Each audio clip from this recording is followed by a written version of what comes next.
ইসলাম বলেছেন, একজন মুমিনের পায়ে যদি একটা কাঁটা বিঁধে, চলতে চলতে একটা কাঁটা বিঁধে, এর বিনিময়ে আল্লাহ পাক তার গুনাহগুলো মাফ করে দিবেন। তো যে বিষয়টা বলছিলাম যে আল্লাহ রাব্বুল আলামিন সূরা আরাফের 179 নম্বর আয়াতে বলেছেন যে আমি প্রচুর জিন আর মানুষকে সৃষ্টি করেছি জাহান্নামের জন্য। যার দলিল আমরা একটা হাদিস থেকে দিলাম যে উম্মতে মুহাম্মাদি 73 দলে ভাগ হয়ে যাবে, যার 72টা দলই জাহান্নামে যাচ্ছে, একটা জান্নাতে যাবে। তার মানে সংখ্যা কম হচ্ছে। আরেকটা দলিল দিচ্ছিলাম যে আল্লাহ রাব্বুল আলামিন কুরআনুল কারীমের শব্দের অপচয় করেন না। একটা শব্দ দিয়ে তিনি একটা কওমের ইতিহাস তুলে ধরেছেন। যেমন যুলকারনাইন যাচ্ছিলেন পূর্ব দিকে, যেতে যেতে একটা কওমকে দেখলেন যে কওমের সূর্যের আলো থেকে বাঁচার মতো প্রযুক্তি জানা ছিল না, এতই মানবেতর জীবনযাপন করত। আল্লাহ পাক এই কওম সম্পর্কে বললেন কাযালিক, এরা এমনই ছিল। একটা শব্দ দিয়ে কওমের পুরো হিস্ট্রি বলা শেষ। এই কাযালিকা শব্দ দিয়ে আপনি তাফসীর দেখতে পারেন এই কওম সম্পর্কে কত কি বলা হয়েছে। সে আল্লাহ রাব্বুল আলামিন সূরাতুর রহমানের মধ্যে একই আয়াত 31 বার রিপিট করলেন বা 32 বার রিপিট করলেন। ফাবিআইয়ি আলাই রাব্বিকুমা তুকাযযিবান, মানে কি, কারণটা কি? কারণ এই সূরার মধ্যে এমন কিছু আছে যেটা আল্লাহ পাক চাচ্ছেন আমরা বেশি বেশি করে বুঝি। তোমরা আল্লাহর কোন কোন নিয়ামতকে অস্বীকার করবে? আল্লাহ রাব্বুল আলামিন আমাদেরকে কৃতজ্ঞ হতে বলছেন এই সূরার মধ্যে। আমরা যদি আল্লাহর নিয়ামত চতুর্দিকে দেখি তাহলে গুণে শেষ করতে পারবো না। আল্লাহ পাক বারবার স্মরণ করাচ্ছেন তোমরা আল্লাহর কোন কোন নিয়ামতকে অস্বীকার করবে। এরপরেও মানুষ আল্লাহদ্রোহী আচরণ করছে। সহিহ বুখারীর মধ্যে 4 বার এই হাদিসটা আসার মানে হচ্ছে যে আল্লাহ পাক এখানেও বোঝানোর চেষ্টা করছেন যে জাহান্নাম থেকে বাঁচার জন্য আমাদের কত সতর্ক থাকা উচিত। হাদিসটা হচ্ছে এই, কিয়ামতের মাঠে আল্লাহ রাব্বুল আলামিন আদম আলাইহিস সালামকে ডাকবেন। আদম আলাইহিস সালামের নাম তো শুনেছেন, তিনি কে? আদি পিতা। তাকে কি কারণে সম্মানিত করা হয়েছিল বলেন? তাকে কি কারণে সম্মান দেওয়া হয়েছিল? জ্ঞানের কারণে। তাকে ফেরেশতারা সেজদা করলেন কি কারণে? শারীরিক গঠনের কারণে, শক্তির কারণে, জ্ঞানের কারণে। এই জ্ঞান এখন আমাদের মধ্যে চরম অভাব। এই জ্ঞানের চর্চার চরম অভাব আছে আমাদের মধ্যে এখন। আমরা জ্ঞান চর্চা করতে চাই না। আমরা স্লোগান দিতে চাই যে আল কোরআনের আলো ঘরে ঘরে জ্বালো, কিন্তু প্রত্যেকটা ঘরে একটা করে কোরআনের হাফেজ নাই। এমনকি প্রত্যেকটা ঘরে একটা করে মানুষও পাওয়া যাবে কিনা যারা কোরআন বিশুদ্ধ করে তেলাওয়াত করতে পারে। তবে একটা কথা বারবার বলি যে এইসব আইওয়াশ শোডাউন দিয়ে ইসলামের কোনো কল্যাণ নাই। ইসলামের কল্যাণ কনস্ট্রাকটিভ কাজ করতে হবে।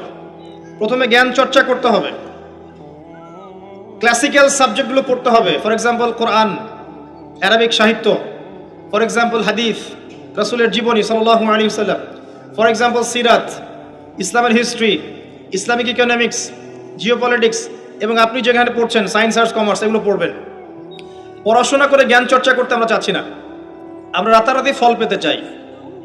এই জন্য আইওয়াশ শোডাউনে বেশি ব্যস্ত থাকি। এগুলোতে ইসলামের কোনো খায়ের নাই, কল্যাণ নাই। আসেন, আদম আলাইহিস সালামকে আল্লাহ পাক ডাকবেন, ডেকে বলবেন তোমার সন্তানদের মধ্য থেকে জাহান্নামীদেরকে আলাদা করে দাও। আদম আলাইহিস সালাম বলবেন হে আল্লাহ, কতজনকে আলাদা করে দেব? আল্লাহ রাব্বুল আলামিন বলবেন প্রতি 1000-এ 999 জনকে জাহান্নামের জন্য আলাদা করে দাও। বলেন ইন্না লিল্লাহ ওয়া ইন্না ইলাইহি রাজিউন। প্রতি 1000-এ 999 জনকে জাহান্নামের জন্য আলাদা করে দাও। আপনি গাণিতিকভাবে এটাকে ব্যাখ্যা করতে যায়েন না। এখানে বোঝানো হচ্ছে মেজরিটি, অর্থাৎ বেশিরভাগ মানুষ জাহান্নামে যাচ্ছে, কোনো সন্দেহ নাই। হ্যাঁ, এটা ঠিক, জাহান্নামে যাওয়ার পরে কবিরা গুনাহগার যে ব্যক্তিরা আছে তাদের জন্য নবী সাল্লাল্লাহু আলাইহি ওয়াসাল্লাম সুপারিশ করবেন, এবং যার অন্তরে সরিষা দানা পরিমাণ ঈমান ছিল, মন থেকে লা ইলাহা ইল্লাল্লাহ সাক্ষ্য দিয়েছে, একদিন না একদিন সে জান্নাতে যাবে ইনশাআল্লাহ। কিন্তু আমরা কি চাইবো জাহান্নামের শাস্তি ভোগ করে জান্নাতে যেতে? জাহান্নাম কি এটা একটা হাদিস দিয়ে বুঝাচ্ছি। আল্লাহ রাব্বুল আলামিন এই পৃথিবীর সবচেয়ে সুখী মানুষটাকে, এই পৃথিবীতে যার কোনো দুঃখ কষ্ট কিচ্ছু ছিল না, এই মানুষটাকে ডেকে নিয়ে আসবেন। ডেকে নিয়ে এসে জাহান্নামে ঢুকাবেন এক মুহূর্ত সময়ের জন্য, ধরেন 1 সেকেন্ড বা 1 ন্যানো সেকেন্ড, এরপরে বের করে নিয়ে আসবেন। নিয়ে এসে বলবেন, পৃথিবীতে কি সুখে ছিলে? সেই ব্যক্তি বলবে, সুখ কি জিনিস হে আল্লাহ আমি জানি না। আমি কি বুঝাতে পারছি ভাই? সুখ কি জিনিস আমি জানি না। আর আল্লাহ রাব্বুল আলামিন এই পৃথিবীর সবচাইতে কষ্টে থাকা মানুষটাকে ডেকে নিয়ে আসবেন, এনে জান্নাতে ঢুকাবেন, ঢুকে এক মুহূর্ত সময় রাখবেন, বের করে নিয়ে আসবেন। বলবেন, পৃথিবীতে কষ্টে ছিলে? সেই বান্দা বলবে, কষ্ট কি জিনিস আল্লাহ আমি জানি না। এটাই সেই আয়াতের ব্যাখ্যা বলা যায়। আল্লাহ পাক বলেছেন, কুল্লু নাফসিন যায়িকাতুল মাউত, প্রত্যেকটা নফস বা আত্মা মৃত্যুর স্বাদ গ্রহণ করবে। ফাইন্নামা তুওয়াফাউনা উজুরাকুম ইয়াওমাল কিয়ামাহ, কিয়ামতের মাঠে তোমাদের পূর্ণ প্রতিদান দেয়া হবে।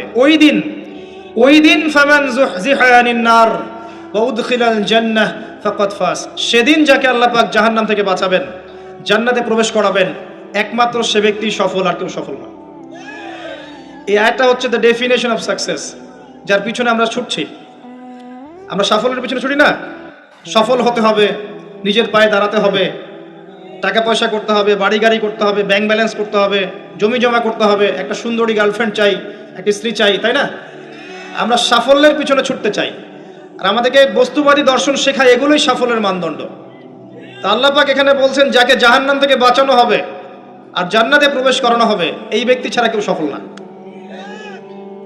পৃথিবীতে আপনি অনেক বড় নেতা হতে পারেন, ইভেন অনেক বড় আলেমও হতে পারেন, অনেক বড় পলিটিশিয়ান হতে পারেন, অনেক বড় প্রশাসনের কর্মকর্তা হতে পারেন, অনেক বড় ইকোনমিক্স হতে পারেন, কলামিস্ট হতে পারেন, বুদ্ধিজীবী হতে পারেন, হাফেজ হতে পারেন, হুএভার ইউ আর, যদি কিয়ামতের মাঠে আপনি জান্নাতে যেতে না পারেন, আপনি সফল না। আর পৃথিবীতে যে মানুষ মুদির দোকান করছে, ভ্যান চালাচ্ছে, রিক্সা চালাচ্ছে, বারবার সেলুনে কাজ করে, কৃষক কৃষি কাজ করে, যাদেরকে মানুষ চেনেও না, ইমান আছে, 5 ওয়াক্ত নামাজ পড়ে, ছেঁড়া কাপড় পরে থাকে, এত মান মর্যাদা নাই, ভাইরাল না, মানুষ চিনে না, গভীর রাত্রে তাহাজ্জুদ পড়ে, দেখবেন এই ব্যক্তি যদি কিয়ামতের মাঠে জান্নাতে চলে যায়, এই ব্যক্তি আমার চেয়ে সফল, কোনো সন্দেহ নাই। তো আমাদের দৃষ্টিভঙ্গি আগে চেঞ্জ করতে হবে, দুনিয়ামুখী দৃষ্টিভঙ্গি ত্যাগ করতে হবে, পরকালমুখী দৃষ্টিভঙ্গি দরকার। নবী সাল্লাল্লাহু আলাইহি সাল্লাম সাহাবায়ে কেরামের ভিতরে এই পরিবর্তন নিয়ে এসেছিলেন, তাদেরকে আল্লাহমুখী করেছেন, আল্লাহমুখী। যখন তারা আল্লাহমুখী হয়ে গেছেন, তখন দুনিয়া তাদের কাছে তুচ্ছ হয়ে গেছে। দুনিয়ার কষ্ট সহ্য করে নিয়েছেন, দুনিয়ার ভোগ বিলাস ত্যাগ করে দিয়েছেন, দুনিয়াকে সর্বোচ্চ প্রাধান্য দেননি, হাজত বা প্রয়োজন মনে করেছেন। দুনিয়ার সব কাজ করেছেন শুধু আল্লাহ সন্তুষ্টির জন্য। এবং আমি অনেক লেকচারে এটাও বলেছি যে আপনি দুনিয়ার প্রতিটা কাজ আল্লাহ সন্তুষ্টির জন্যই করেন, কারো কাছে কিছু পাওয়ার আশায় করেন না। কারো কাছে প্রতিদান পাওয়ার আশায় দুনিয়ার কাজগুলো করেন, আপনি কষ্ট পাবেন। কারো কাছে আশা করেন না, আল্লাহর কাছে আশা করেন প্রতিদান, আপনি কষ্ট পাবেন না ইনশাআল্লাহ। কারণ আল্লাহ ছাড়া প্রকৃত অর্থে আমাদের আপন বলে কেউ নাই। শুধুমাত্র আল্লাহই আপনার আপন, বাকিরা আপনার প্রয়োজন। মানুষ মানুষকে ভালোবাসতে পারে না, মানুষ মানুষের অবস্থানকে ভালোবাসে। এটা আপনারা হারে হারে ফিল করবেন যত দিন যাবে দেখবেন। এটা আখিরুজ জামান, এটা আখিরুজ জামান, শেষ জামানা চলছে। এখন ফিতনাগুলো এমনভাবে পড়তে থাকবে যেন একটা মালা ছিঁড়ে দিলে পুঁথিগুলো যেমন টপটপ করে পড়ে যায়, এইভাবে ফিতনাগুলো আসতে থাকবে। ওই হাদিসের দিকে আসেন। নবী সাল্লাল্লাহু আলাইহি ওয়াসাল্লাম বলছেন, আদম আলাইহিস সালামকে ডেকে আনা হবে, বলা হবে তোমার সন্তানদের মধ্য থেকে জাহান্নামীদেরকে আলাদা করে দাও। আল্লাহ পাক বলবেন, প্রতি 1999 জনকে আলাদা করে দাও, একজন জান্নাতে যাচ্ছে প্রতি 1000-এ। কিন্তু listen to me very carefully, কিন্তু আল্লাহ পাক সূরা নিসা একটা কথা বলেছেন, ইন্নাল্লাহা লা ইয়াগফিরু আন ইউশরাকা বিহি ওয়া ইয়াগফিরু মা দুনা যালিকা লিমান ইয়াশা। আল্লাহ রাব্বুল আলামিন তার সাথে শিরকের গুনাহ ছাড়া অন্য যে কোনো গুনাহ যাকে ইচ্ছা মাফ করতে পারেন। যে কোনো গুনাহ আল্লাহ পাক মাফ করতে পারেন শিরকের গুনাহ ছাড়া। আরেকটা গুনাহ আল্লাহ পাক ক্ষমা করবেন না, সেটা হচ্ছে বান্দার হক। বান্দার সাথে সম্পৃক্ত, কারো টাকা চুরি করেছেন, কারো জমি আত্মসাৎ করেছেন, কাউকে গালি দিয়েছেন, কারো প্রতি জুলুম করেছেন, কাউকে অন্যায়ভাবে মেরেছেন, ছিনতাই করেছেন, ইত্যাদি ইত্যাদি, যেটা অন্যের হকের সাথে সম্পৃক্ত। ধর্ষণ করেছেন, মানুষের সম্মানহানি করেছেন, কাউকে নিষ্পাপ কাউকে বিতর্কিত করেছেন, ইত্যাদি। এই যে মানুষের সাথে জড়িত হক, এটা আল্লাহর কাছে মাফ নেওয়া যাবে না। কাবা ঘরের গেলাফ ধরে কানলেও কোনো লাভ নাই। ওই বান্দার কাছে গিয়ে ক্ষমা নিতে হবে, ভাই আমি আপনাকে গালি দিয়েছি, মাফ করে দেন। ভাই আমি তোমার টাকা চুরি করেছিলাম, এই নাও ফেরত নাও। বোন তোমার সম্পত্তি আমি দেই নাই, নিয়ে নাও। প্রতিবেশী তোমার জমি আমি নিয়েছি, নিয়ে নাও। এটা দুনিয়াতে করতে হবে। অন্যথায় পরকালে দেখবেন যে মানুষের সাথে জড়িত হকের জন্য মানুষটা দাঁড়িয়ে আছে।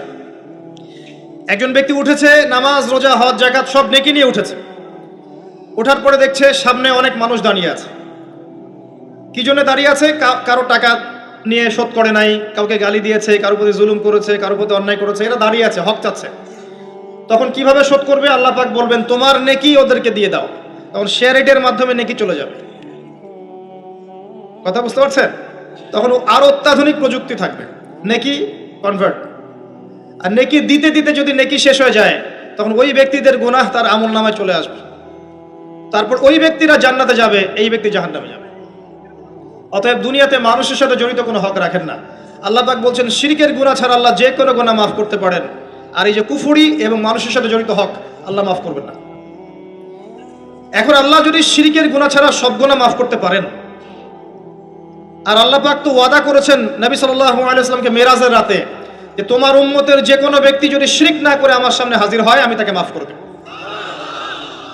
একটা হাদিসে কুদসির মধ্যে এটাও আছে, হে আদম সন্তান, তুমি যদি আসমান এবং জমিন সমপরিমাণ গুনাহ নিয়ে আমার সামনে দাঁড়াও কিন্তু আমার সাথে কাউকে শরীক করনি, তাহলে আমি আল্লাহ তোমার সামনে আসমান জমিন সমান ক্ষমা নিয়ে দাঁড়াবো। আবার নবী সাল্লাল্লাহু আলাইহি ওয়াসাল্লাম সুপারিশ করবেন যার অন্তরে এক জাররা পরিমাণ ঈমান থাকবে তারা জান্নাতে যাবে। তাহলে কি কারণে 1999 জন মানুষ জাহান্নামে যাবে? উত্তরটা দেন দেখি। তাদের আমল নামায় কিসের পাপ থাকতে পারে? কিসের? এটা বোঝার জন্য কি পিএইচডি করার দরকার আছে? এখন দেখেন, কিছু মানুষ আছে যারা বলছে যে ঈসা ইবনে মারিয়াম আল্লাহর সন্তান, নাউজুবিল্লাহ। এটা শিরক নয়? এবং তাদের সংখ্যা পৃথিবীতে 700-800 কোটির মতো, নাকি আরো কম বেশি হবে? যারা চলে গেছে, যারা আছে এবং যারা আসবে। কিছু মানুষ বলছে ওজায়ের আলাইহিস সালাম আল্লাহর সন্তান, নাউজুবিল্লাহ। এরা হচ্ছে জিউস যারা এখন প্যালেস্টাইন দখল করে আছে। আর এই কথা বলতে আমাদের বুকে ভয় থাকা উচিত নয় যে ওইটা আমাদের জমি, তাদের জমি নয়। ওখানকার ঘটনা হচ্ছে এমন, একটা উপমা দিয়ে বোঝানো যায়। মনে করেন আপনি আপনার ঘরে বসে আছেন, আপনার দরজায় একজন মেহমান এসেছে। মেহমান নক করছে, ঠক ঠক ঠক। ভাই আমাকে একটু হেল্প করেন, আমি খাইনি অনেক দিন, আমার কাপড় নাই, আমার খাবার নাই, আমার থাকার জায়গা নাই, একটু আশ্রয় দেন। আপনি মাশাআল্লাহ মুসলিম, দয়া পরবশ হয়ে দরজা খুলে দিলেন, তাকে ড্রয়িং রুমে বসালেন, সুন্দর করে খাওয়ালেন, কাপড় দিলেন, রেস্ট করার জায়গা দিলেন। এবার সে সেখানে থাকতে থাকতে পরিকল্পনা করলো যে আপনাকে আপনার বাসা থেকে বের করে দিবে। একদিন আপনাকে ঘাট ধরে আপনার বাসা থেকে বের করে দিল, দিয়ে দরজার ভিতর থেকে লাগিয়ে দিল। এখন দরজার বাইরে দাঁড়িয়ে আপনি নক করছেন, আমার ঘর আমাকে ফেরত দাও, আমার ঘর আমাকে ফেরত দাও। আর এই ব্যক্তি বলছে আপনি জঙ্গি, আপনি সন্ত্রাসী। এটা হচ্ছে সবচেয়ে সেরা উদাহরণ প্যালেস্টাইন এক্সাম্পলের। তো এরা বলছে ওজায়ের আলাইহিস সালাম আল্লাহর সন্তান। একটা কথা আমি বলি, হতাশ হবেন না। ফেরাউন তার দলবল নিয়ে যখন লোহিত সাগরে ধাওয়া করছিল মুসা আলাইহিস সালামকে, আল্লাহ পাক কি করেছেন? আল্লাহ পাক সব সৈন্যকে আগে লোহিত সাগরে এনেছেন, আনার পরে মুসা আলাইহিস সালামকে পার করে দিয়েছেন। তারা যখন মাঝখানে এসেছে তখন আল্লাহ পাক ডুবিয়ে দিয়েছেন। ঠিক আছে? আল্লাহ পাক ঠিক একই কাজটা করবেন ইনশাআল্লাহ এই জেরুজালেমে ইনশাআল্লাহ তাআলা। সবাইকে এনেছেন আল্লাহ পাক পৃথিবীর বিভিন্ন জায়গা থেকে। একটা নির্দিষ্ট সময় পর্যন্ত ওরা বিশ্বকে রুল করবে সামনে, একটা নির্দিষ্ট সময় পর্যন্ত এরা বিশ্বকে শাসন করবে সামনে অচিরেই। কিন্তু এরপরে আল্লাহ রাব্বুল আলামিন ঈসা ইবনে মারিয়ামকে নামাবেন এবং তার হাতে তাদের নেতা মসিহুদ দাজ্জাল নিহত হবে ইনশাআল্লাহ তাআলা। এবং পুরো কমিউনিটি একসাথে কলাপস করে যাবে, পৃথিবী থেকে তার নাম অস্তিত্ব মুছে যাবে ইনশাআল্লাহ তাআলা। আল্লাহ পাক ওই লোহিত সাগরের সুন্নাহ এখানে অ্যাপ্লাই করবেন ইনশাআল্লাহ। আল্লাহ পাক এই কারণেই একত্রিত করেছেন, এটা আল্লাহ পাকের স্টাইল, সুন্নাহ। আসেন, এরা বলছে ওজাইর আলাইহিস সালাম আল্লাহর সন্তান। আবার দেখেন কিছু মানুষ বলছে আল্লাহকে পাওয়ার জন্য স্ট্যাচু ওয়ার্শিপ করা যায়। এরা হচ্ছে আল্লাহকে পাওয়ার মাধ্যম। কিছু মানুষ বলছে কবরে সেজদা করা যায়, কবরে শায়িত ব্যক্তি আল্লাহর কাছে সুপারিশ করবে। কিছু মানুষ বলছে আল্লাহ ছাড়া অন্য কারো কাছে দোয়া করা যায়, তিনি অনেক বুজুর্গ ব্যক্তি ছিলেন, আমার দোয়া পৌঁছে দিবেন আল্লাহ পর্যন্ত। কিছু মানুষ বলছে আল্লাহ ছাড়া অন্য কারোর নামে নজর করা যায়, জবাই করা যায়, কসম করা যায়, ইত্যাদি ইত্যাদি। আর কিছু মানুষ আল্লাহর হালালকে হারাম করছে, আল্লাহর হারামকে হালাল করছে। কিছু মানুষ তাকদীরকে অস্বীকার করছে, ভাগ্যকে অস্বীকার করছে। কিছু মানুষ দুনিয়া নিয়ে এতই ব্যস্ত হয়ে আছে, দিনের যাররা পরিমাণ ফিকির নাই। আবার কিছু মানুষ এই উম্মতের মধ্যে দাবি করছে মুহাম্মদ সাল্লাল্লাহু আলাইহি ওয়াসাল্লাম শেষ নবী নন, আরো নবী আসতে পারে, এবং তারা প্রকাশ্যে মাহফিল করারও চেষ্টা করছে এখন বাংলাদেশে। আবার কিছু মানুষ বলছে আমরা কোরআন মানি, হাদিস মানি না। এই যতগুলো কথা আমি বললাম এর প্রত্যেকটাই হচ্ছে শিরক। এই শিরকগুলো হয় তিন ভাবে: চিন্তায় শিরক হয়, কথায় শিরক হয়, এবং কাজে শিরক হয়। চিন্তা, কাজ এবং কথা, আকীদায় শিরক থাকে, আমলে শিরক থাকে, আবার কথাতেও শিরক থাকে। এই শিরকের পাপের কারণে আল্লাহ রাব্বুল আলামিন বেশিরভাগ মানুষকে জাহান্নামে দিবেন, বলেন নাউযুবিল্লাহ। কিন্তু কারো আমলনামায় যদি শিরকের পাপ না থাকে, শিরক থেকে তওবা করে যে কোনো পাপ নিয়ে সে কবরে যায়, 99% সম্ভাবনা আছে এই মানুষকে আল্লাহ পাক মাফ করে দিবেন। তাহলে আমরা আজকে এতটুকু শিখলাম, প্রথমে সবচেয়ে বেশি কেয়ারফুল থাকতে হবে শিরকের ব্যাপারে, সবচেয়ে বেশি কেয়ারফুল থাকতে হবে শিরকের ব্যাপারে এবং বেদাআতের ব্যাপারে। এটা কি জিনিস? বেদাআত হচ্ছে এমন জিনিস, মানে আমিলা আমালান লাইসা আলাইহি আমরুনা ফাহুয়া রাদ।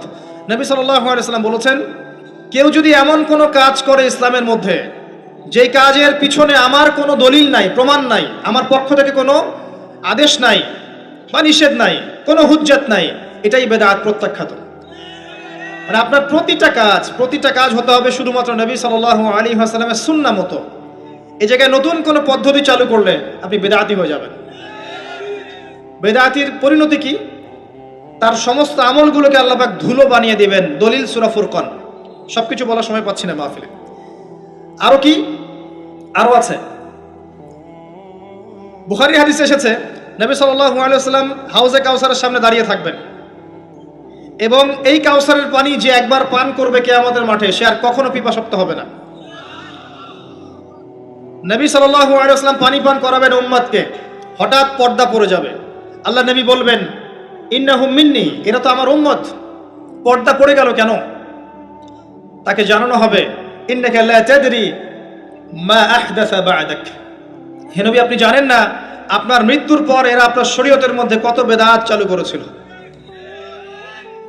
তো বেদাতীদের সম্পর্কে নবী সাল্লাল্লাহু আলাইহি ওয়াসাল্লাম বলবেন সুহকান সুহকান লিমান গায়্যারা বা'দি, দূর হও যারা আমার দ্বীনের মধ্যে সংযোজন করেছো, দূর হয়ে যাও।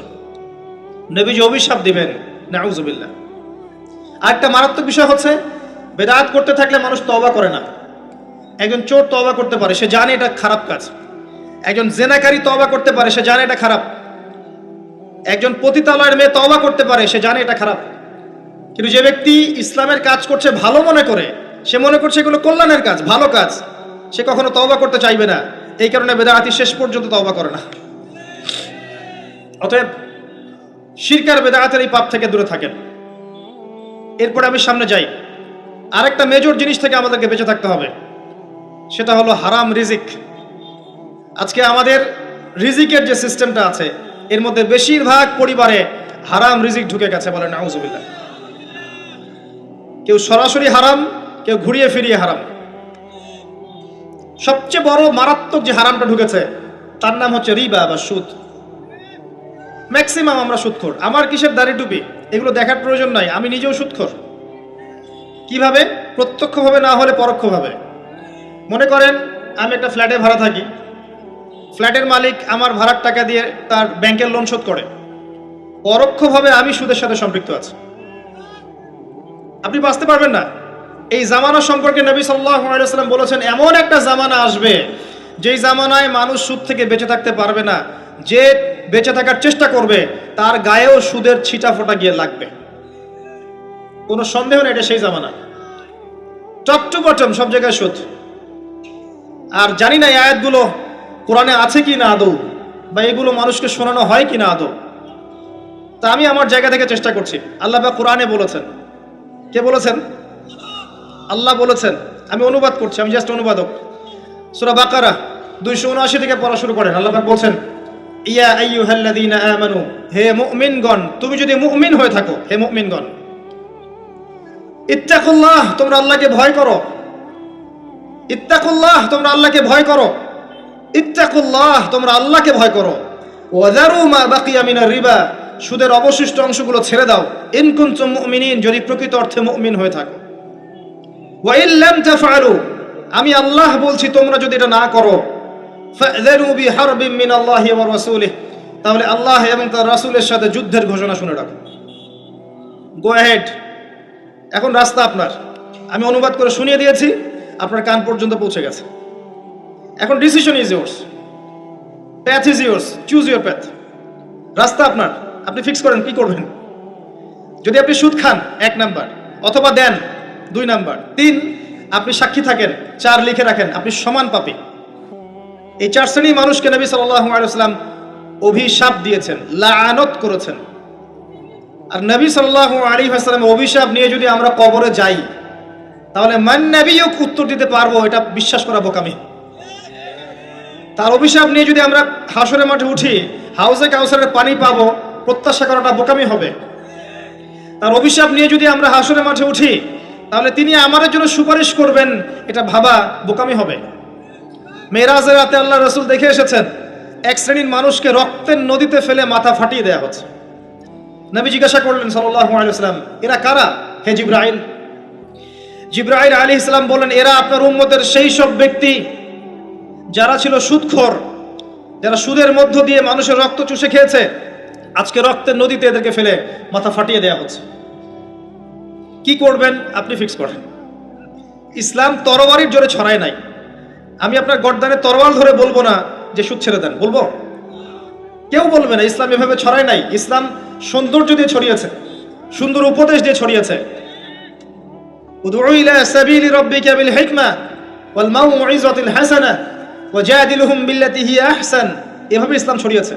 ফাযাক্কির ইন নাফাআতিয যিকরা সায়াযাক্কারু মান ইয়াখশা, হে নবী আপনি উপদেশ দিন, যদি উপদেশ কাজে লাগে, শীঘ্রই যারা আল্লাহকে ভয় করে তারা আপনার উপদেশ গ্রহণ করবে ইনশাআল্লাহ।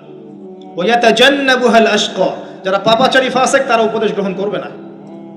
ফাযাক্কির ইন্নামা আনতা মুযাক্কির, আপনি উপদেশ দিন, আপনি শুধু উপদেশদাতা। লাস্তা আলাইহিম বিমুসাইতির, আপনি কারো উপর দারোগা নন। এটা একজন দায়ীর কাজ, একজন আলেমের কাজ, এর বেশি কিছু না। আমাদের ম্যাক্সিমাম রিজিকের মধ্যে সুদ ঢুকে গেছে। হয় আমরা খাচ্ছি, না হলে দিচ্ছি, না হলে সাক্ষী থাকছি, না হলে লিখে রাখছি। আরেকটা কথা বলি, এই হাদিসটাও শুনে রাখেন। নবী করিম সাল্লাল্লাহু আলাইহি ওয়াসাল্লাম কার নবী? আপনার তো, আপনারই তো নবী। তিনি বলেছেন সুদের পাপের 73টা শাখা আছে। কতটা? যার সর্বনিম্ন শাখা হচ্ছে নিজের মায়ের সাথে জেনা করা।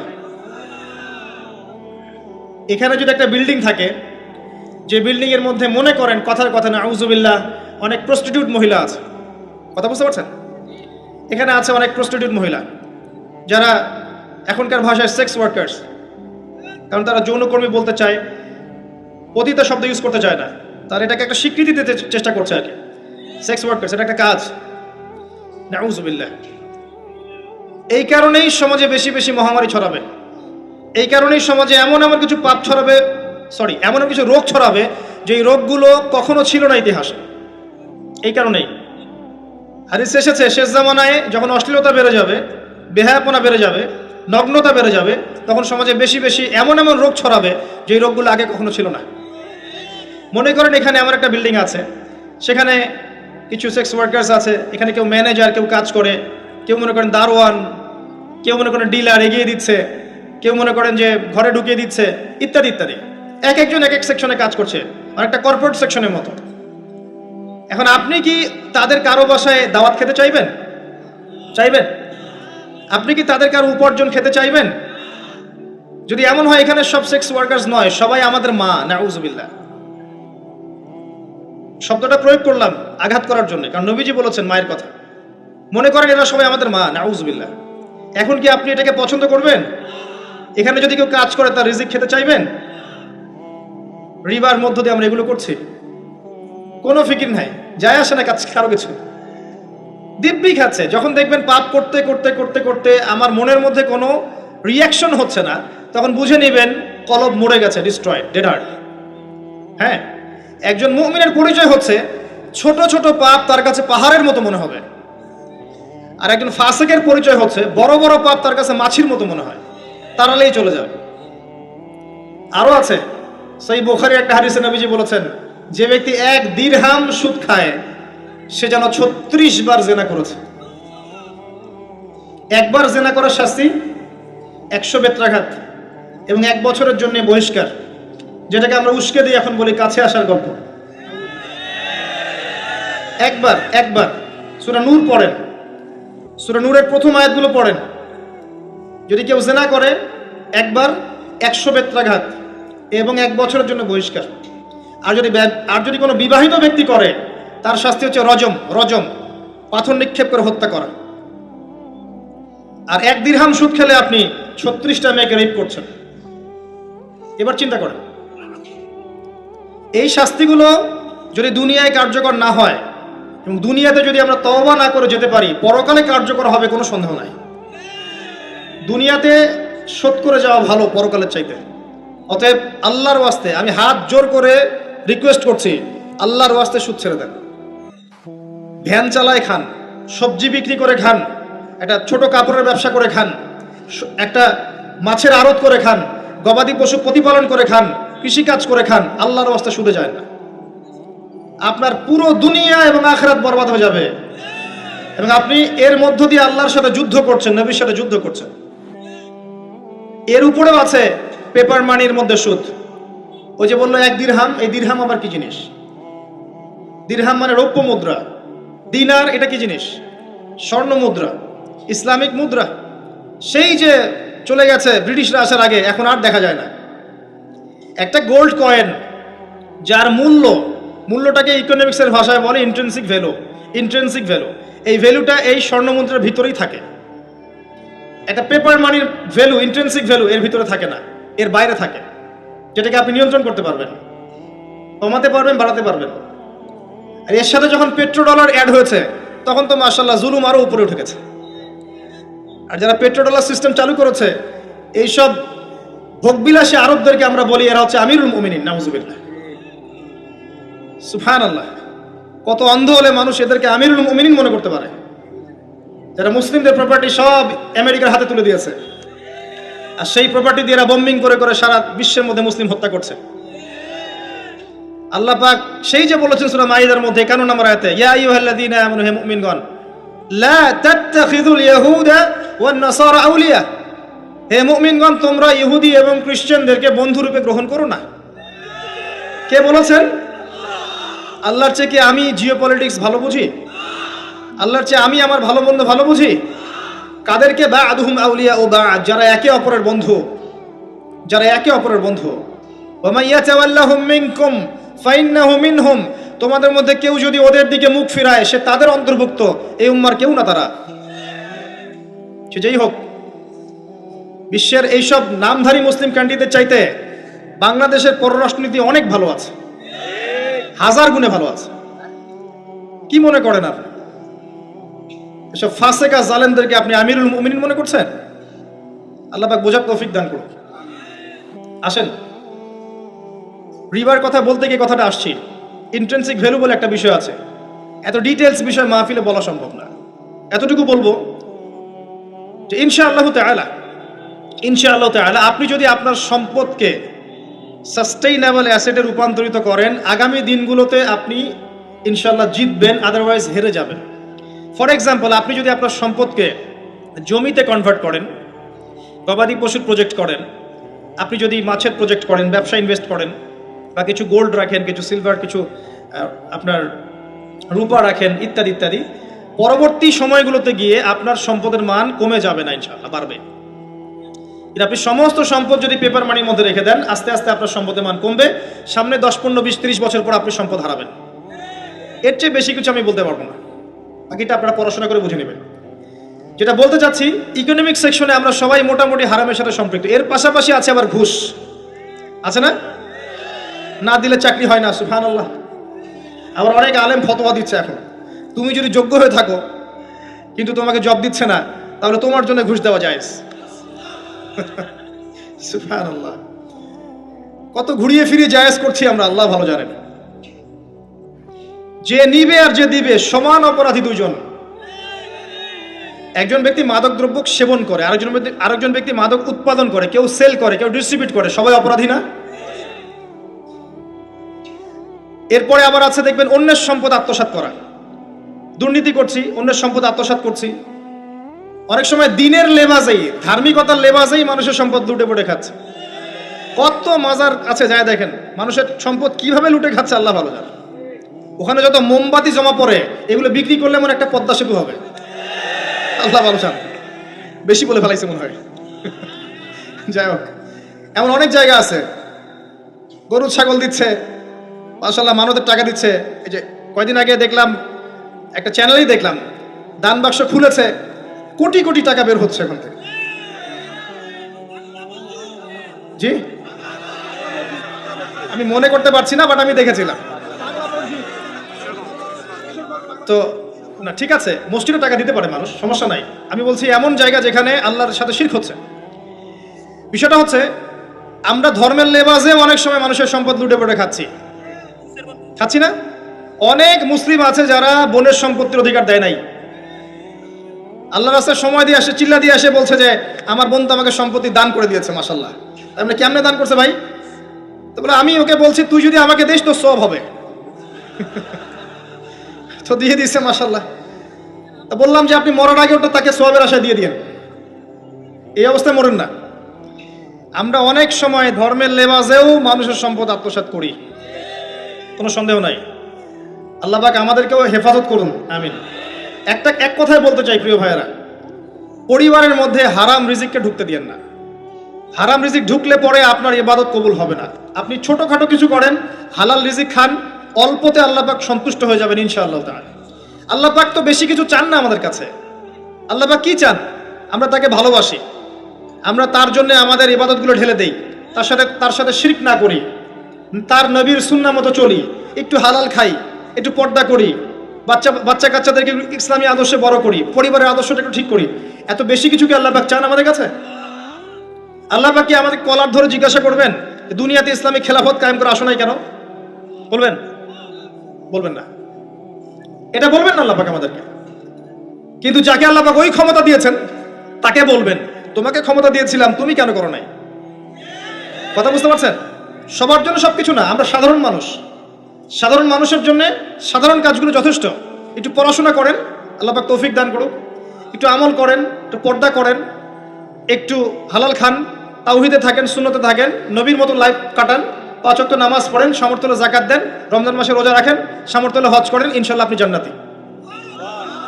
একটা হাদিস আমি পড়েছি ফয়জুল কালাম বইয়ের মধ্যে, মাদ্রাসায় পড়ানো হয়, ক্লাসিক্যাল একটা বই, সবাই কিনতে পারেন, ফয়জুল কালাম, অত্যন্ত চমৎকার হাদিসের একটা বই। এর মধ্যে একটা হাদিস আছে যেটা পড়ে শান্তি লাগে, মনে হয় যে না আশা আছে পরকালে বাঁচার। সেটা হচ্ছে নবী সাল্লাল্লাহু আলাইহি ওয়াসাল্লাম সাহাবীদেরকে বলছেন যে তোমরা সাহাবীরা এমন একটা যুগে বাস করছো যেই যুগে ইসলামের 10% কেউ যদি ছেড়ে দেয় সে ধ্বংস হয়ে যাবে। কথা বুঝতে পারছেন? সাহাবীদেরকে নবীজি বলছেন তোমরা এমন একটা যুগে বাস করছো যেই যুগে যদি ইসলামের 10%, 1/10 কেউ ছেড়ে দেয় সে ধ্বংস হয়ে যাবে। কিন্তু তোমাদের পরে এমন একটা যুগ আসবে যেই যুগে মানুষরা যদি ইসলামের 10% ধরে রাখতে পারে সফল হয়ে যাবে। এটা সেই যুগ না? আপনার এই যুগে প্রতিটা সেক্টরেই ফিতনা। আপনার ধর্মে দেখবেন তাওহীদের মধ্যে শিরক, সুন্নতের মধ্যে বেদাত, আলেমদের মধ্যে বিভক্তি, কাদা ছোড়াছড়ি, গালাগালি, হিংসা বিদ্বেষ, পরশ্রী কাতরতা, কত কি দেখতে পাচ্ছেন।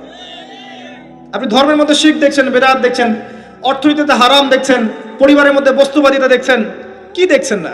সমাজের মধ্যে জেনা দেখছেন, পর্নোগ্রাফি দেখছেন, ফ্রি মিক্সিং দেখছেন, ফ্যামিনিস্ট রেভলিউশন দেখছেন, নগ্নতা দেখছেন, কি দেখছেন না?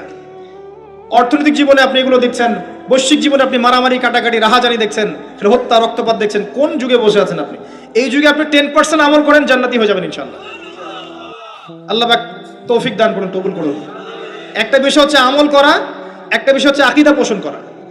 আমি যদি আকীদা পোষণ করি যে ইসলামের মধ্যে, কোরআন এবং সুন্নাহর মধ্যে প্রতিটা বিষয়ের সমাধান আছে, এটা যদি আপনি বিশ্বাস করেন, এরপরে অল্প আমল করেন, কোনো সমস্যা নেই ইনশাআল্লাহ। কারণ আপনার আকীদা ঠিক আছে, আপনি আমল করতে পারেন নাই, কিন্তু আকীদা ঠিক ছিল। আপনি মেনে নিয়েছেন লা ইলাহা ইল্লাল্লাহ, কোনো ইলাহ নেই আল্লাহ ছাড়া, মুহাম্মাদুর রাসূলুল্লাহ, কোরআন হুজ্জাতুল্লাহ, কোরআন আল্লাহর হুজ্জা, সুন্নাহ তরিকাতুন নবী, এটা আল্লাহর নবীর তরিকা, এগুলোর মধ্যে সবকিছুর সমাধান আছে, এটা আপনি মেনে নিয়েছেন মন থেকে। এবার আমল করতে গিয়ে আপনি পারছেন না, নামাজ পড়ছেন 5 ওয়াক্ত, হয়তো পরিবারটা ঠিক মতো করতে পারছেন না, চেষ্টা করছেন, হালালে থাকার চেষ্টা করছেন, কখনো কখনো হারাম ঢুকে যাচ্ছে, আপনি চেষ্টা চালিয়ে যাচ্ছেন ক্রমবর্ধমান ভাবে, কিন্তু আপনি আকীদা রাখেন এটাই চূড়ান্ত, এটাই সঠিক, ইনশাআল্লাহ আল্লাহ পাক আপনার সব গুনাহ মাফ করে দিবেন। আর একজন ব্যক্তি আকীদাই রাখে না, সে মনে করে ইসলাম ওই যুগে চলতে, ওই যুগে চলে না, সে মনে করে কোরআন এবং সুন্নাহ সবকিছু নাই, আমার মস্তিষ্ক প্রসূত বুদ্ধি সবকিছু, কেউ মনে করে সায়েন্সই সবকিছু, কেউ মনে করে মানব রচিত বিধানই সবকিছু। কেউ যদি এগুলোকে চূড়ান্ত মনে করে, তখন আমল আর কাজে আসবে না। এই বাতিল আকীদা নিয়ে বেশি বেশি আমল করেও লাভ নাই, আকীদা আগে স্পষ্ট করতে হয়, পরিষ্কার করতে হয়। আল্লাহ পাক আমাদেরকে পরিচ্ছন্ন আকীদা দান করুন, আমিন। রিজিকের ব্যাপারে প্রিয় ভাইরা সচেতন হয়ে যান। এরপরে চলে আসেন একটা মৌলিক জায়গায় আসবো, ফ্যামিলি। এখানে মা বোনরা আছেন, এখানে অনেক যুব সমাজের তরুণ তরুণীরা আছে, আমাদের পিতৃমহ অনেক আমাদের পিতামহরা আছেন। এটা একটা ভালো সুযোগ এই পরিবার সম্পর্কে দুটো মৌলিক কথা বলার জন্য। আমি অনেক দিন থেকে চাচ্ছিলাম এমন একটা পরিবেশ। লিসেন ভাই, আল্লাহ পাক একটা আয়াতে বলেছেন, সূরা তাহরিম আয়াত নাম্বার 6, ইয়া আইয়ুহাল্লাযীনা আমানু, হে মুমিনগণ, কু আনফুসাকুম, নিজে জাহান্নামের আগুন থেকে বাঁচো, ওয়া আহলিকুম নারা, তোমার পরিবার বর্গকে বাঁচাও, আলাইহা মালাইকাতুন গিলাজুন শিদাদ, যেই জাহান্নামে কঠোর মনের ফেরেশতা আছেন, লা ইয়াসুনাল্লাহা মা আমারহুম ওয়া ইয়াফআলুনা মা ইউমারুন, আল্লাহ পাক তাদেরকে যে আদেশ করেন সে আদেশ পালনে তারা বিন্দুমাত্র ভূক্ষেপ করে না, মানে বিন্দুমাত্র গাফিলতি করে না। আল্লাহ পাক ভয় দেখাচ্ছেন জাহান্নামে এমন ফেরেশতা আছেন, আল্লাহ যা আদেশ করবেন তাই করবে। এই জাহান্নাম থেকে নিজে বাঁচো, পরিবার বর্গকে বাঁচাও। নিজে বাঁচবো কিভাবে? আমি বলে দিয়েছি কিভাবে। আপনি জ্ঞান অর্জন করবেন, আমল করবেন, হালাল খাবেন, তাওহীদে থাকবেন, সুন্নতে থাকবেন, ইনশাআল্লাহ বেঁচে যাবেন। পরিবার বর্গকে বাঁচাবেন কিভাবে? আসেন শুরু করি, শুরু থেকে। শুরুটা হবে আপনার বিয়ে দিয়ে।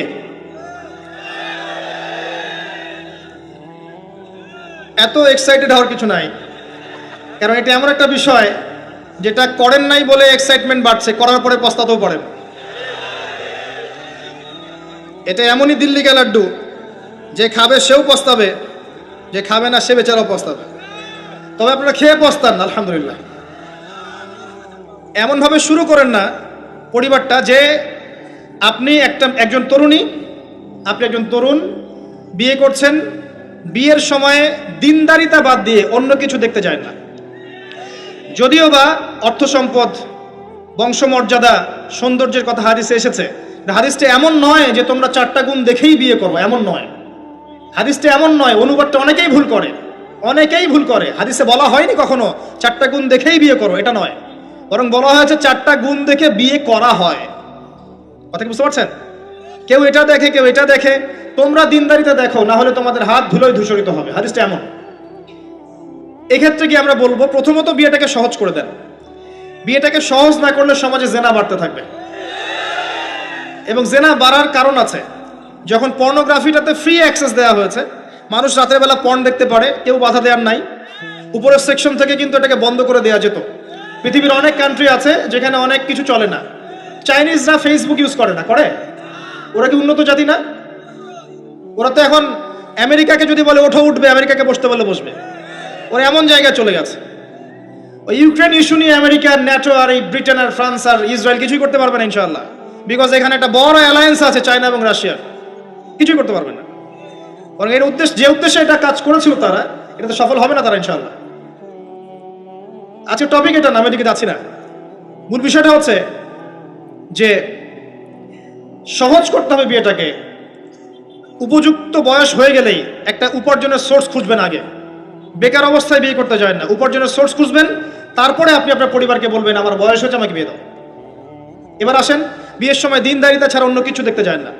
এরপরে যদি সে সুন্দর হয় বা সুন্দরী হয় বা ভালো বংশের হয়, অথবা দেখা যায় যে ভালো টাকা পয়সা ওলা ইত্যাদি ইত্যাদি, এটা আপনার নূরুন আলা নূর, এটা বোনাস।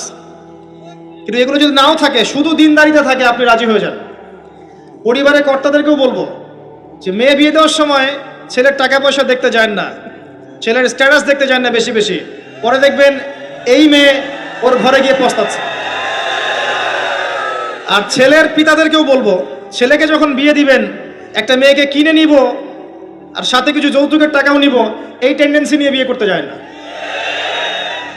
ওই বিয়েতে বারাকা বেশি, যেখানে খরচ কম, যেখানে বেশি হট্টগোল নাই। চট্টগ্রাম অঞ্চলের বিয়ের মতো না, একটা বিয়েতে মনে হয় 40-50 লাখ টাকা খরচ করে ফেলায়, গেটেই সাজাবে বলে 4-5 লাখ টাকা খরচ করে। সুবহানাল্লাহ। এই 5 লাখ টাকা দিয়ে, এই 5 লাখ টাকা দিয়ে আর মনে হয় 10টা-20টা পরিবারকে বিয়ে দেওয়া যাবে। হ্যাঁ, লোহার আংটি দিয়ে বিয়ে করেছে সাহাবী। লোহার আংটিও নাই তোমার বাসায়? বলছে না ইয়া রাসূলুল্লাহ, লোহার আংটিও তো নাই আমার বাসায়। তাহলে কি করবা? কোরআনের কয়টা সূরা জানো? যে এই সূরাগুলো জানি, এগুলো শিখিয়ে দিও, যাও, মোহর হয়ে গেছে। কত সহজ বিয়ে, কত সহজ। আর এখন যেটা হয়, মেয়ে খুঁজবে দিনদার বিল গেটস, আর ছেলে খুঁজবে দিনদার ক্যাটরিনা। কথা বুঝতে পারছেন? প্রিয় ভাইয়েরা, দিনদারি থেকে প্রাধান্য দেন, আর কিচ্ছু না। আপনি সফল হবেন ইনশাআল্লাহ, শান্তি পাবেন। এবং বিয়ের পরে আল্লাহর পক্ষ থেকে একটা ভালোবাসা আসবে। যদি আপনি দেখেন যে আপনার স্ত্রী খাদিজা রাদিয়াল্লাহু আনহার মতো, আয়েশা রাদিয়াল্লাহু আনহার মতো, হাজরা আলাইহিস সালামের মতো সবর করেনেওয়ালা, যে আপনাকে দিনের পথে এগোতে সাহায্য করে, তাহলে আর অন্যদিকে চোখ দেওয়ার দরকার নাই, রাজি হয়ে যান। এরপর আপনার পরিবার শুরু।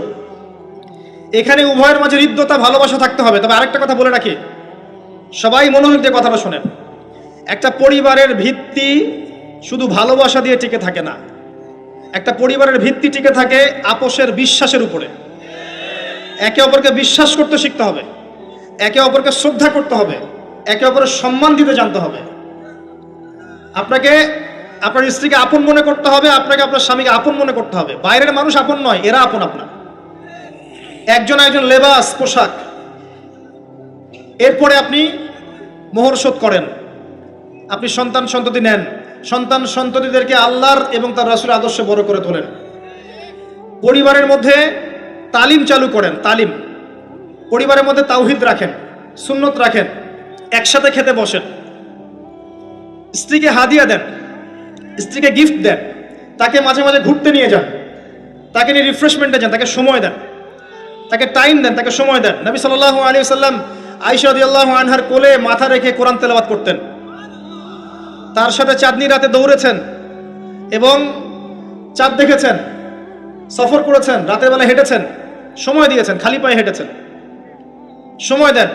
এখন এমন একটা অবস্থা যে পুরুষদেরকে মনে করা হয় যে তারা হচ্ছে মানি মেকিং মেশিন, তারা খালি টাকা পয়সা মেক করবে, আর স্ত্রীরা হচ্ছে ওই চুলা ঠেলবে সারাদিন। আমরা এমন মনে করে নিই আর কি। আবার এই যে ফ্যামিনিস্ট রেভলিউশন যখন থেকে আসছে, ফ্যামিনিস্ট রেভলিউশন কি জিনিস? দাজ্জালের ফলোয়ার্স আর কি, যে মেয়েদেরকে আপনি ঘরে রাখতে পারবেন না।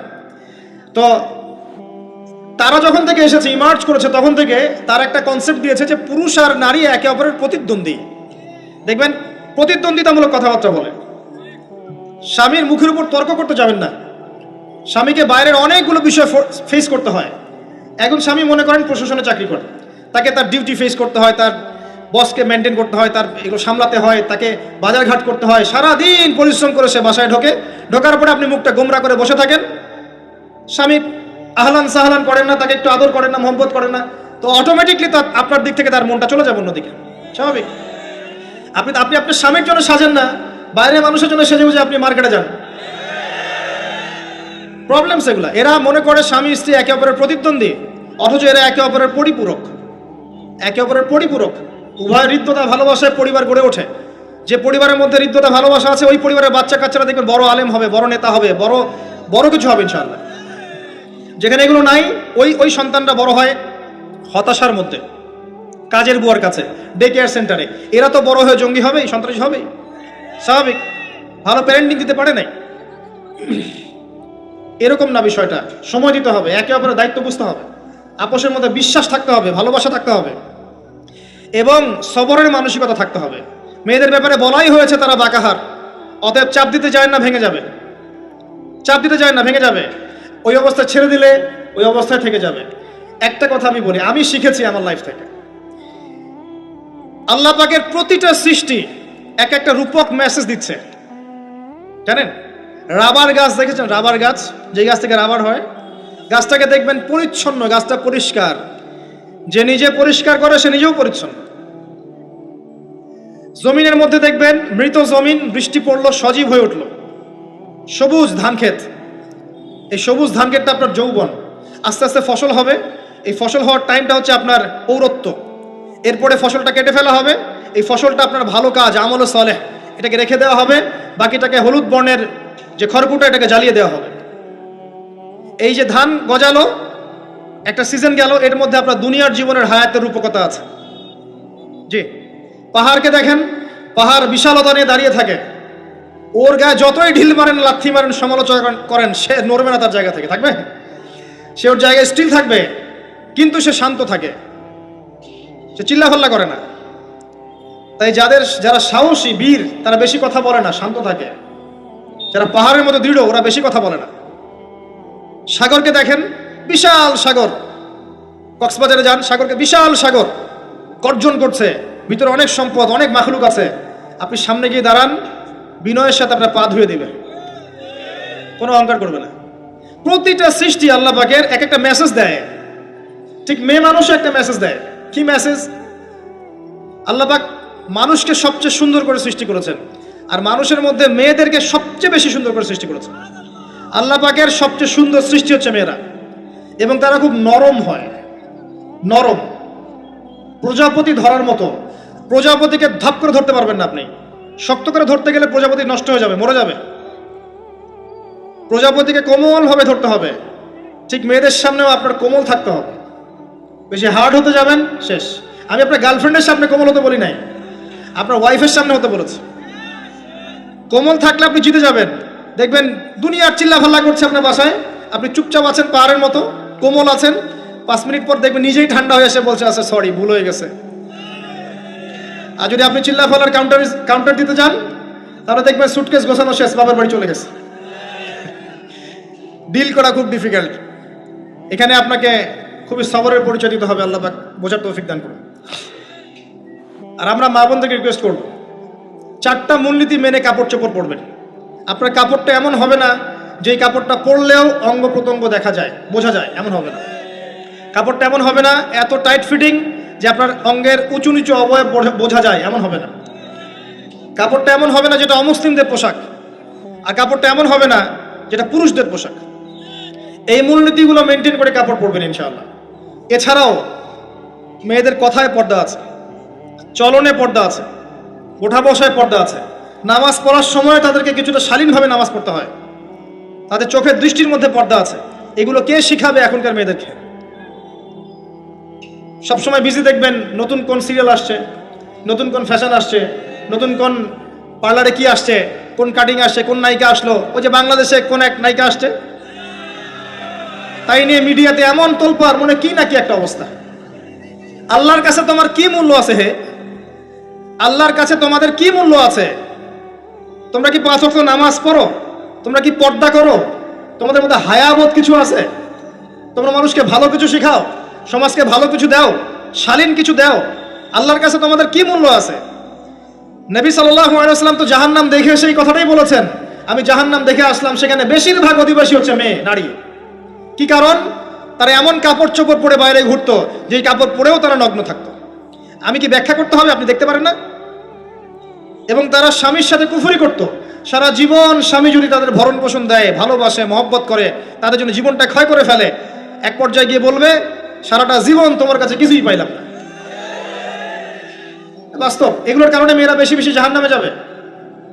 এবং তারা মানুষ মারা গেলে মাতম করে, বুক পিঠ চাপড়ায়, এই কারণে যাবে। এবং তর্ক লাগলে অভিশাপ দেয় বেশি, এই কারণে যাবে। আল্লাহ পাক আমাদের মা বোনদেরকে হেফাজত করুন। তবে একটা হাদিস আছে সুসংবাদের। নবী সাল্লাল্লাহু আলাইহি ওয়াসাল্লাম বলেছেন, একজন নারী যদি 4টা কাজ করতে পারেন, জান্নাতের যে কোনো দরজা দিয়ে ইচ্ছা প্রবেশ করতে পারবেন। 1 নাম্বার 5 ওয়াক্ত নামাজ, 2 নাম্বার রমজান মাসে সওম, 3 নাম্বার আপনার লজ্জাস্থানের হেফাজত অর্থাৎ খাস পর্দা, এবং 4 নাম্বার আপনার স্বামীর আনুগত্য। ফ্যামিনিস্ট আকীদার মেয়ে হলে আনুগত্যকে দাসত্ব মনে করে, স্বামীর আনুগত্যকে তারা দাসত্ব মনে করে। স্বামী কে? স্বামীর সম্মান বোঝেন আপনি? স্বামী কে? যার ব্যাপারে নবী সাল্লাল্লাহু আলাইহি ওয়াসাল্লাম বলেছেন, আমি যদি আল্লাহ ছাড়া অন্য কাউকে সেজদা করতে বলতাম, তাহলে মেয়েদেরকে বলতাম তারা যেন স্বামীদেরকে সেজদা করে। আপনাকে আমি কিভাবে বুঝাবো স্বামী কে? স্বামীর মর্যাদা কোথায়? এগুলো কি ইসলাম মেয়েদেরকে ডমিনেট করছে এগুলো দিয়ে? কেন? এই স্বামী আপনার জন্য সারাটা জীবন ক্ষয় করে ফেলে। একটা চোর পর্যন্ত, একটা চোর, একটা করাপ্টেড মানুষ, দুর্নীতিগ্রস্ত মানুষ, সে চুরি করে দুর্নীতি করে এনে বাচ্চাকে খাওয়ায়। একটা ধর্ষক পর্যন্ত ওর মেয়েকে আদর করে। পুরুষ মানুষ কি জিনিস কেমন করে বুঝবেন? সারাটা জীবন ক্ষয় করে ফেলায়। যদি আপনি তার আনুগত্য করেন, তার সামনে সুন্দর মতো থাকেন, তার কথার সাথে তর্ক না করেন, ভালোবাসা দিয়ে থাকেন, আপনার জন্য সে জীবন দিতে প্রস্তুত থাকবে। এরকম পুরুষ মানুষ। আপনাদেরকে কেউ চোখ তুলে তাকালে চোখ তুলে ফেলাবে, এরকম পুরুষ মানুষ। আর এখন তো পরিস্থিতি ডিফারেন্ট। বাসায় পুরুষ বাইরের ছেলের সাথে ফোনে প্রেম হয়ে গেছে, পালাই চলে গেছে, বিয়ে করে ফেলছে। দেখবেন বাসায় স্ত্রী আছে, বাইরের মেয়ের সাথে প্রেম করে বিয়ে করা শেষ। বিয়ে কোনো সমস্যা নাই, ব্যভিচার করে ফেলছে। বিয়ে সে করতেই পারে, সে যদি সমতা রক্ষা করতে পারে, সেটা তার ডিফারেন্ট ইস্যু, এটা অন্য ইস্যু। তো স্বামীর আনুগত্য আপনাকে কিভাবে বুঝাবো? এটা দাসত্ব নয়। নবী সাল্লাল্লাহু আলাইহি ওয়াসাল্লাম বলেছেন, কোনো স্বামী যদি কোনো স্ত্রীকে চায়, তার প্রয়োজনের জন্য চায়, মহব্বতের জন্য, স্ত্রী যদি চুলায় রান্না করতে থাকে, ওই রান্না ফেলে দিয়ে তাকে আসতে হবে। হাদিস। রাতের বেলা স্বামী স্ত্রী শুয়েছে, স্বামীর চাহিদা আছে, স্ত্রীর কোনো সমস্যা নাই, স্ত্রী ফিট, ইচ্ছা করেই অহেতুক স্বামীকে বলল আমি রাজি না, উল্টা পাশে মুখ করে ঘুমিয়ে গেল। আল্লাহর নবী বলছেন সারা রাত আল্লাহর পক্ষ থেকে একজন ফেরেশতা আসবে, এসে এই নারীকে অভিশাপ দিতে থাকবে। এখন এগুলো হাদিস শুনলে বলবে যে ইসলাম তো মেয়েদেরকে ছোট করছে। একজন মেয়ে তার, একজন স্বামীর কথা বলছে, স্বামী, তার মেয়ে, তার স্ত্রী, তার মা, তার বোন, সবাইকে তার মিরাসের হক দিতে হয়। একজন মেয়ে তার বাবার সম্পত্তি পায়, কোনো কোনো ক্ষেত্রে তার ভাইয়ের সম্পত্তি পায়, তার স্বামীটা তো পাই, তার ছেলেরটাও পায়, নানি হলেও সম্পত্তির হক আছে। একটা মেয়েকে চতুর্দিক থেকে সিকিউর করা হয়েছে ইসলামে। তারপরেও কিছু ফ্যামিনিস্টের কারণে এরা বলবে যে মেয়েদেরকে ইসলাম ছোট করছে। হ্যাঁ, মেয়েদেরকে ইসলাম কেন ছোট করছে? কারণ পর্দা করে যে বাইরে বেরোতে বলেছে, ঢ্যাং ঢ্যাং করে নগ্ন হয়ে বেরোতে নিষেধ করছে, এই কারণে। যদি বলে যে হ্যাঁ ইসলাম আপনাদেরকে ফ্রি মিক্সিং এর স্বাধীনতা দিচ্ছে, আপনারা সবাই ফ্রি মিক্সিং করেন, গেঞ্জি পরেন, টি শার্ট পরেন, স্যান্ডো গেঞ্জি পরে বাইরে ঘুরে বেড়ান, টাইট ফিটিং প্যান্ট পরে বাইরে ঘুরে বেড়ান, সব জায়গায় আপনারা ফ্রি মিক্সিং করেন, পর্ন দেখেন, জেনা করেন, মদ খান, ইসলাম খুব ভালো। তখন তোমাদের জন্য তো ইসলাম নয়, তোমরা জাহান্নামে যাও, আল্লাহর কি আসে যায়? ইসলাম তোমাদের জন্য নয়, তোমরা জাহান্নামে গিয়ে মরো, ইসলামের কিচ্ছু যায় আসে না। আল্লাহর ওয়াস্তে পারিবারিক আদর্শের দিকে ফোকাস করেন প্রিয় ভাই। নিজে জাহান্নামের আগুন থেকে বাঁচান, পরিবার বর্গকে বাঁচান, পরিবার আরেকটা পার্ট হচ্ছে আপনার পিতামাতা। পিতামাতার সাথে খারাপ আচরণ করতে যায় না আল্লাহর ওয়াস্তে। সেই ব্যক্তির জন্য ধ্বংস যার পিতামাতা বেঁচে আছে, তাদের হক আদায় করে সে জান্নাতে যেতে পারলো না, তার জন্য ধ্বংস। আরেকটা অংশ আছে আপনার সন্তান সন্ততি। বাচ্চা কাচ্চার প্যারেন্টিংটা খুব সুন্দর করে করেন। যখন আপনি স্ত্রীর সাথে মিলন করতে গিয়েছেন, তখন দোয়া পড়েন, আল্লাহুম্মা বিসমিল্লাহি আল্লাহুম্মা জান্নিবনা শাইতান ওয়া জান্নিবিশ শাইতান মা রাযাকতানা। আমার মনে হয় এখনকার জেনারেশন যেগুলো আছে ফাসেক, মাদক সেবন করে, পর্নোগ্রাফিতে আসক্ত, ইয়াবাখোর, স্মাগলিং করছে, চুরি করছে, হাবিজাবি, ধর্ষণ করছে, আমার মনে হয় না তাদের পিতামাতা তাদেরকে জন্ম দেওয়ার সময় এই দোয়াগুলো পড়েছিল।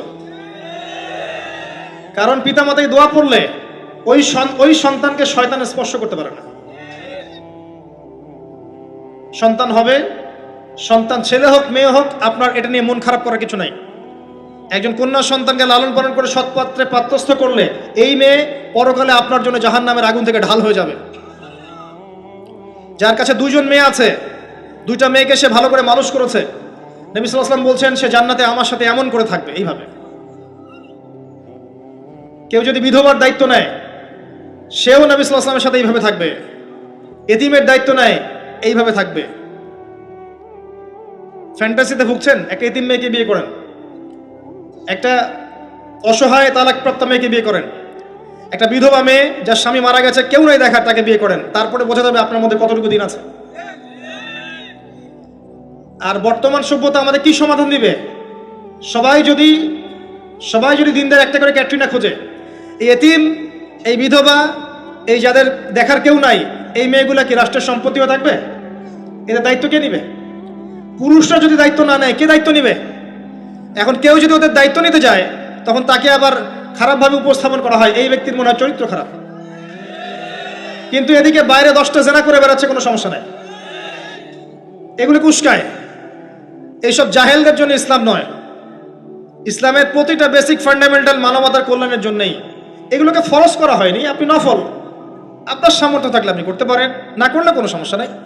কেউ যদি করে যে ইসলাম পরিপূর্ণরূপে পালন করার চেষ্টা করছে, এটার উপর আমল করার চেষ্টা করছে, তাহলে আপনি তাকে ক্রিটিসাইজ করছেন কেন? কি সমস্যা আপনার? একটা পার্ট হচ্ছে সন্তান সন্ততি। বাচ্চা কাচ্চাকে ছোটবেলা থেকেই মানুষ করতে হবে এমন ভাবে যাতে করে বড় হয়ে এরা এই উম্মার খালেদ এবং ওমর হতে পারে। বাচ্চা ছোট বাচ্চাকে আপনি ভালো খাবার দেন, মায়ের স্নেহ দেন, বাবা মার সাথে রাখেন, একটু গ্রাম্য পরিবেশে নিয়ে গিয়ে তাকে বড় করেন। কেন বলছে কথা? এখানে পরিবেশ সুন্দর থাকবে, সে দৌড়াবে ধুলার মধ্যে, মাঠের মধ্যে খেলবে, সুন্দর ভাষা শিখবে। এরপরে তাকে ভালো প্রতিষ্ঠানে পড়ান। প্রতিষ্ঠানটা এমন হবে যে প্রতিষ্ঠানে জেনারেল শিক্ষা, ইসলামিক শিক্ষা একসাথে দেয়া হচ্ছে, সে সব শিখবে। আমার ছেলে কোরআনে হাফেজও হবে, আমার ছেলে ডক্টরও হবে ইনশাআল্লাহ। এভাবে করে তোলেন।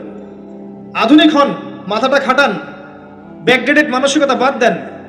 বিশ্বটা এগিয়ে গেছে, আমাদেরকে এগিয়ে যেতে হবে। একমুখী জ্ঞান দিয়ে আপনি কিচ্ছু করতে পারবেন না এই যুগে। দ্বিমুখী শিক্ষার একটা হারমোনিয়াস কম্বিনেশন দরকার। আমাকে কোরআন জানতে হবে, সায়েন্সও জানতে হবে, নাহলে আমি সায়েন্স দিয়ে কোরআনকে ব্যাখ্যা করতে পারবো না, কোরআন দিয়েও সায়েন্সকে ব্যাখ্যা করতে পারবো না। জানতে হবে, আমাদেরকে শিখতে হবে, পড়তে হবে, প্রচুর পড়তে হবে। বাচ্চাদেরকে ছোট থেকে বড় করেন এভাবে। আস্তে আস্তে গিয়ে দেখবেন তারা যখন কিশোর, তাদের বন্ধু বান্ধবের সার্কেল থেকে খেয়াল রাখেন। আপনি বাবা হিসেবে তার বন্ধুর মতো আচরণ করেন, মা হিসেবে তার সাথে বান্ধবীর মতো আচরণ করেন, তার সাথে ক্লোজ হন, তার সমস্যাগুলো জানার চেষ্টা করেন। তাকে ফ্রি মিক্সিংয়ের মধ্যে পড়াশোনা করতে দিবেন না, না হলে স্কুল লাইফে সতীত্ব হারিয়ে ফেলবে। অনেক সময় অনেক মেয়ে আছে স্কুল লাইফে সতীত্ব হারিয়ে ফেলেছে, কলেজ লাইফে যেতে যেতে প্রস্টিটিউশনে চলে গেছে। অনেক মেয়ে আছে, এগুলো টপ সিক্রেট না, এগুলো সব ওপেন সিক্রেট। এখন ঘরে ঘরেই সমস্যা, মানুষ লজ্জায় বলতে পারে না। যে কটা মিডিয়া আসে এগুলো তো আমরা জানি, ঘরে ঘরেই সমস্যা ঢুকে গেছে, মানুষ লজ্জায় বলতে পারে না। ছোট ছোট বাচ্চা মেয়েদেরকে পর্যন্ত রেপ করা হচ্ছে এখন। এটা সেই ফ্যামিলিস্ট রেভলিউশনের কারণেই হচ্ছে। যত বেশি জেনাকে উস্কে দেওয়া হবে, তত বেশি ধর্ষণ বাড়বে। ধর্ষণ বাড়তে বাড়তে এক পর্যায়ে বাচ্চাদেরকে ধর্ষণ করা বাড়বে। এরপরে কি হবে জানেন? এরপরে মানুষ সমকামী হবে বেশি বেশি, ছেলের সাথে, নাউজুবিল্লাহ। তারপরেও কি হবে বলে যাচ্ছি, এরপরে আরো একটা ধাপ আসবে, যখন মানুষ গবাদি পশুর সাথে জেনা করবে। দেখে নিয়েন, এগুলো হাদিসে এসেছে, এমনি এমনি বলছি না, মানুষ এগুলো করবে। বাচ্চা কাচ্চাকে বড় করেন, ভালো খাবার দেন, ওকে খেলাধুলা করতে দেন। ও যত বেশি খেলাধুলা করবে, ও শরীরটা ক্লান্ত হবে, তখন খাবে ভালো, বেশি খাবে, ব্রেন শার্প হবে, ওকে ওর নেতৃত্ব দেওয়ার যোগ্যতা অর্জন হবে। ওকে খেলাধুলা করতে দেন, ওকে ব্যায়াম করতে বলেন, ওকে সাঁতার শেখান, ওকে তাইকুন্ডু শেখান, ওকে ফিজিক্যাল এক্সারসাইজ শেখান। ওই ডিভাইসে অ্যাডিক্টেড করবেন না, উল্টাপাল্টা কার্টুন দেখান না, উল্টাপাল্টা অ্যানিমেশন দেখান না, এমন গেমসের মধ্যে আসক্ত করে দিয়েন না, বাসা ডিভাইস দিয়ে দিয়েন না, সারাদিন এগুলো খেলছে, এগুলো দিয়েন না। ওকে কায়িক পরিশ্রম করান, একটু বড় হয়ে গেলে বাজারে পাঠান, বাস্তবতা শিখুক, সংসার করতে শিখুক, ডিল করতে শিখুক, সামাজিক হতে শিখুক। ওকে সামাজিক বানান, গাছ লাগানোর কাজে ওকে ইনভলভ করে দেন, রক্তদান কর্মসূচিতে ওকে ইনভলভ করে দেন, ওকে সমাজ কল্যাণমূলক কাজ করতে শুরু করে দেন। দেখবেন ও সামাজিক হবে ইনশাল্লাহ। কম্বল বিতরণ করতে বলেন, ত্রাণ দিতে বলেন, ওকে উৎসাহ দেন, নামাজে উৎসাহ দেন, রোজা রাখতে বলেন। মেয়ে ছোট থেকে মেয়েকে পর্দা করতে বলেন, বলেন ও দেখবে যে আমার মা যখন বাইরে যায় তখন এই পোশাকে বাইরে যায়। আলহামদুলিল্লাহ, আমি দোয়া করি আল্লাহ পাক আমার মেয়েকে যেন খাদিজা রাদিয়াল্লাহু আনহার মতো কবুল করে। আমাকে বলেছে যে বাবা আমি 5টা বোরখা নিব। ওর বয়স 3 বছর। ওকে ওর মা বলেছে যে বাইরে যেতে হবে বাবার সাথে একটা প্রোগ্রামে, বলছে আমি বোরখা পরবো, না হলে যাব না। আমি অবাক হয়ে গেলাম যে আমি কিন্তু ওকে বলিনি বোরখা পরো, মানে আপনাকে পরিবেশ বলে দিবে। একটা পরিবেশ, একটা সুস্থ পরিবেশে আপনি যদি আপনার বাচ্চাকে বড় করেন, আপনার বাচ্চা দেখবেন সুস্থ হয়ে বিকশিত হবে ইনশাআল্লাহ। একটা অসুস্থ পরিবেশ দেন যেখানে ঝগড়াঝাঁটি, মারামারি, রাহাজানি, কাটাকাটি, সুদ, ঘুষ, জেনা, ব্যভিচার আছে, এই যে আপনার অপসংস্কৃতি আছে, আপনার বাচ্চাটা আস্তে আস্তে নষ্ট হয়ে বেরোন। পরিবেশ দিতে হবে। অসুস্থ পরিবেশের মানুষ কখনো সুস্থ জাতি উপহার দিতে পারবে না।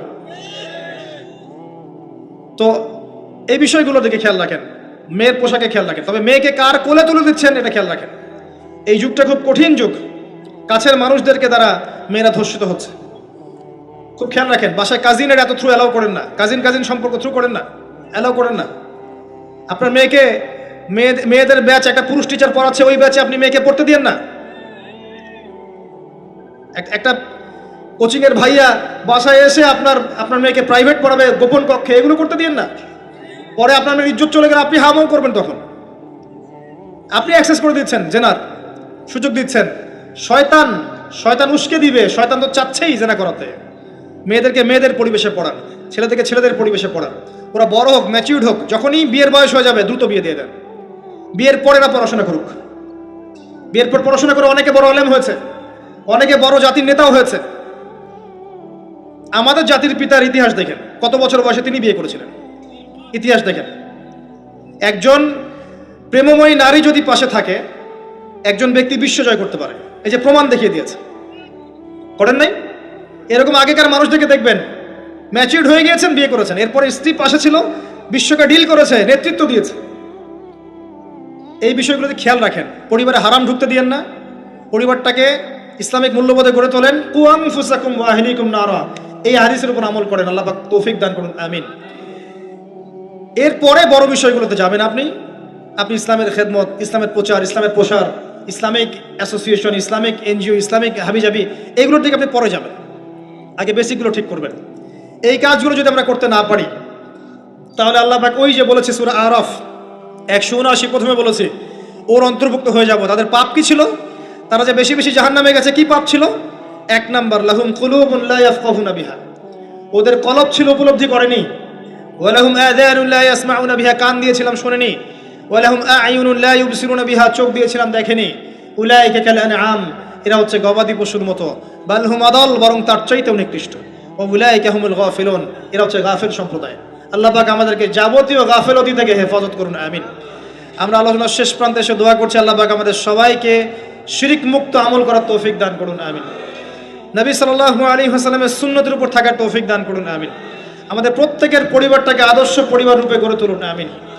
আল্লাহ পাক আমাদের প্রত্যেক মা বোনকে পর্দা করার তৌফিক দান করুন, আমাদেরকে ইসলামিক শিক্ষায় শিক্ষিত হওয়ার তৌফিক দান করুন, আমাদেরকে এই জাগতিক শিক্ষাকে ইসলামের কল্যাণে কাজে লাগানোর তৌফিক দান করুন। আল্লাহ পাক আমাদেরকে হালাল রিজিকের ব্যবস্থা করে দিন। আল্লাহ পাক আমাদের মধ্যে যারা অসুস্থ সবাইকে শেফায়ে কামেলা দান করুন।